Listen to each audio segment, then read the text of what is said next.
নমস্কার, মন্দিরাস ক্রিয়েশনে সকলকে স্বাগত জানাই। আমাদের আজকের গল্প, বেঁচে থাকতে মা বাবার যত্ন করুন, মারা যাওয়ার পর বিরাট আয়োজন না করে। বাবা মারা গেছে আজ 4 দিন। নিয়ম অনুযায়ী মেয়ে হিসেবে আজ চতুর্থীর কাজ সৃজার। খাওয়া দাওয়ার পর আত্মীয় স্বজনদের বিদায় জানিয়ে সব গুছিয়ে বসতে বসতে রাত 8টা বেজে গেল। টাটকা রজনীগন্ধায় সাজানো বাবার ছবিটার দিকে তাকিয়ে ফুঁপিয়ে কেঁদে উঠল সৃজা। বাবার বয়স কম হয়নি, বার্ধক্যজনিত রোগে ভুগছিলেন গত 1 বছর ধরে।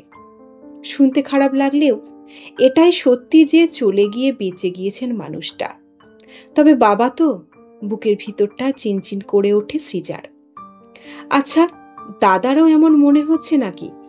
একটা ঘর, একটা বাথরুম দখল করে থাকা লোকটা চলে গিয়ে ওদের সব যন্ত্রণা থেকে মুক্তি দিয়ে গেছে বলে হাঁপ ছেড়ে বেঁচেছে। কে জানে। সৃজার মনে পড়ে বাবা মারা যাবার দিন ঘোষাল কাকুর কথাগুলো।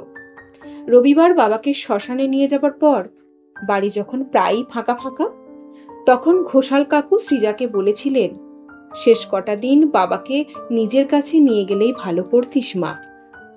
লোকটা রোগ ভোগের সঙ্গে এতটা মানসিক কষ্ট নিয়ে গেল, অথচ ওই অঘোরদায় ছেলে বলতে অজ্ঞান ছিল। ছেলের পড়াশোনা, চাকরি আর ছেলের বিয়েতে সর্বস্ব ঢালল, আর সেই ছেলেই শেষ বয়সে একটু ভালো করে দেখাশোনা করল না। নোংরা বিছানায় প্রায়ই না খেয়ে গোংড়াতো লোকটা, কেউ উঁকি পর্যন্ত দিত না। বিছানা নোংরা করে ফেলতো বলে তোর বৌদি কতদিন তেরে মারতে পর্যন্ত গেছে জানিস। সৃজা আকাশ থেকে পড়ল ঘোষাল কাকুর কথাগুলো শুনে। কখনো বৌদি বা দাদার কথাই বোঝা যায়নি যে বাবাকে ওরা অযত্ন করছে বা বিরক্তি প্রকাশ করছে। অবশ্য বুঝলেও সৃজার বিশেষ কিছু করার ছিল না। শ্বশুর বাড়িতে যেখানে ওর পজিশনটাই টলমলে, সেখানে বাবাকে নিয়ে গিয়ে রাখার কথা তো ভাবাই যায় না। বললেই শুভম অবধারিত ভাবে বলতো, অত বড় বাড়ি, মায়ের সোনা গহনা, ব্যাংক ব্যালেন্স, এর বেলায় দাদার সব, আর কর্তব্যের বেলায় মেয়ে জামাই। সৃজাকে নিজের কোনো উপার্জন ছিল না বলে সে কি করবে, প্রতিবাদ তো করতে পারে না। মনে পড়ে বাবার দেহ তখন ঘরে শোয়ানো, বাইরে সবাই তৈরি হচ্ছে। এমন সময় একমাত্র ভাইপো টুবলু বলে উঠল, ও মা, দাদু তো সত্যিই মরে গেছে।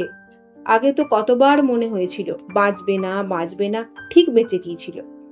এবার সেরকম কিছু হবে না তো? ইস, ঘরটায় কি বাজে গন্ধ। শোকের মাথায় তখন সৃজা কিছু মনে করেনি। ভেবেছিল 9 বছরের ছেলে অত শত না বুঝেই হয়তো বলেছে, কিন্তু এখন বুঝতে পারছে মা বাবার আলোচনা থেকেই অতটুকু ছেলে শিখেছে। শুধু ঘোষাল কাকু নয়, পাড়া প্রতিবেশীর অনেকেই চাপা আলোচনায় বুঝতে পারল বিপদনিক মানুষটাকে ছেলে বৌমা একেবারেই যত্ন করেনি, তার মৃত্যুর অপেক্ষাতেই ছিল। অথচ দাদা বৌদির জন্য সব কিছু উজাড় করে দেয়া মানুষটার এটা প্রাপ্য ছিল না। মেয়ে হিসেবে চতুর্থীর কাজ শ্বশুরবাড়িতেই সেরে নিয়েছে সৃজা। বাবার সাধ্য সহ্য করতে পারবে না বলে সেদিন আর গেল না সৃজা। কিন্তু নিয়ম ভঙ্গের দিন না গেলে তো অনেক রকম কথা হবে, তাই বাধ্য হয়েই যেতে হলো। বাড়ির সামনেই টোটো দাঁড়াতেই সৃজা দেখল উঠোন ছাদ জুড়ে বিরাট প্যান্ডেল। বৌদি এসে ওকে ঘরে ডেকে নিয়ে গেল। মিনিট 10 মধ্যেই বৌদি লুচি আর আলুর দম নিয়ে এসে বলল, কেমন বানিয়েছি, খেয়ে দেখো একবার। আমার তো কদিন হব্বিসি খেয়ে খেয়ে আধমরা অবস্থা হয়ে গেছিল। আলুর দমটা খেয়ে একটু মুখটা ছাড়লো। আর কতদিন চুলে তেল শ্যাম্পু পড়েনি, একটু শ্যাম্পু করে বাঁচলাম। দেখি রবিবার গিয়ে একটু স্পা করে আসতে হবে। তেল দেওয়া যাবে না, আজরানো যাবে না, এসব ফালতু নিয়ম কারা যে করেছে কে জানে। বৌদির কথাগুলো শুনে সৃজাও ভাবলো, সত্যি লোক দেখিয়ে ইচ্ছার বিরুদ্ধে জবরদস্তি নিয়ম পালনের কোনো অর্থই নেই। শোক পালন মন থেকে আসে।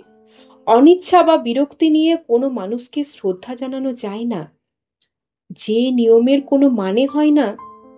তারপর বৌদি ছেলেকে ডেকে বলল, এই টুবলু, কি একটা ম্যারম্যারে জামা পরে আছিস? ইস, বাড়ি ভর্তি লোক, মামার বাড়ি থেকে যে লাল গেঞ্জিটা ঘাটে উঠতে দিয়েছে ওটা পর। আর বুড়ো দাদু ঠাকমার শ্রাদ্ধে নাতি নাতনিরাই তো আনন্দ করবে নাকি? সৃজার গলা দিয়ে আর খাবার নাম ছিল না। শোকের তো কোনো বয়স হয় না। কোনো শ্রাদ্ধ অনুষ্ঠান আনন্দের হতে পারে? নিজের মা বাবা হলেও এভাবে কি বলা যায়? দুপুরে বাবার ফাঁকা ঘরটার মেঝের উপরে বসেছিল সৃজা। শেষবারের মতো বাবার গন্ধটা আঁচলে শুষে নিতে চাইছিল। এমন সময় রাস্তায় ঘোষাল কাকুর গলা শুনতে পেল। কাকু কাকে যেন বলছেন, ও বাবার কাজ কিভাবে করতে হয় তা দেখিয়ে দিল সৃজন। 5 রকম মাছ, অঘোরদার পছন্দের সব কটা আইটেম হয়েছে। 600 টাকা পার হেড প্লেট, মুখের কথা। এত রকম খরচা করার দর আছে। অন্যজন উত্তর দিলেন, আর রান্নাও হয়েছিল তেমন। 3টে স্পেশাল রাঁধুনি এনেছিল। সত্যি অঘোরদার ছেলের ভাগ্য খুব ভালো। সৃজা থ হয়ে গেল। 10 দিন আগের কথাগুলো এই 5 রকম মাছ আর 3 রকম মিষ্টি তাহলে ভুলিয়ে দিল। যে চলে যায় সত্যি তার আর দাম থাকে না, শুধু যারা বেঁচে থাকে তাদেরই দাম থাকে। সত্যি তাহলে মানুষ খেতে পেলে সব ভুলে যায়? মানুষের এত দ্রুত গতিতে পরিবর্তন দেখে সৃজা কাঁদতেও ভুলে যায়। বিকেলের আগে দাদা একটা থালায় খাবার সাজিয়ে ধরে বলে, বুনু, পাবদা মাছটা খেয়ে দেখ। বাবা মারা যাবার পরের দিনই স্পেশাল করে অর্ডার দিয়ে রেখেছিলাম, আগে থাকতে। বাবার কাজে দই ইলিশ রঘুকে দিয়েই রান্না করাবো ঠিক করে রেখেছিলাম, টেস্ট করে দেখ একবার। অগোছালো আঁচল গুছিয়ে উঠে বাবার ছবিটা বুকে নিয়ে বলল, এত রান্নার গন্ধ বাবার হজম হবে না রে। বহুদিন তো ভালো মন্দ পাইনি, এখন আর সহ্য হবে না। ওসব বরং তোরাই খাস। আর এখন এত আয়োজন না করে বেঁচে থাকতে একটু যত্ন করে ভালোবেসে যদি জল বাতাসাও মানুষটাকে দিতিস, তোর খানিকটা পূর্ণ হতো। মরা গাছে জল ঢাললে কি আর গাছ বাঁচে? সত্যি, বাবা মা বেঁচে থাকতে সামর্থ্য অনুযায়ী তাদের যত্ন করুন, ভালোবাসুন। আমরাও একদিন বৃদ্ধ হব, অথর্ব হব। আমাদেরও এই দিনটা আসবে। তাদের ওপর বিরক্ত হওয়ার আগে নিজের ভবিষ্যৎ ভাবুন। রক্ত মাংসের ভগবান দুটিকে অবহেলা করে দেশশুদ্ধ লোককে পেট পুড়ে খাওয়ালে হয়তো আপনার বদনাম ঘোচাতে পারবেন, পাপ মুছতে পারবেন না।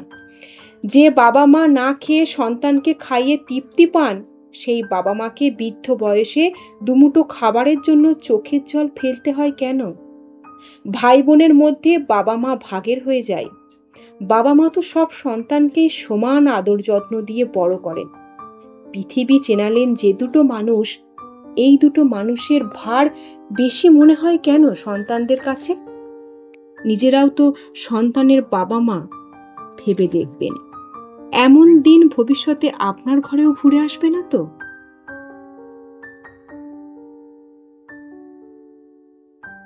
আজকের গল্প এখানেই শেষ হলো। পাঠে আমি মন্দিরা। আমার গল্প যদি আপনাদের ভালো লাগে, চ্যানেলটিকে একটি লাইক আর সাবস্ক্রাইব করবেন। ধন্যবাদ।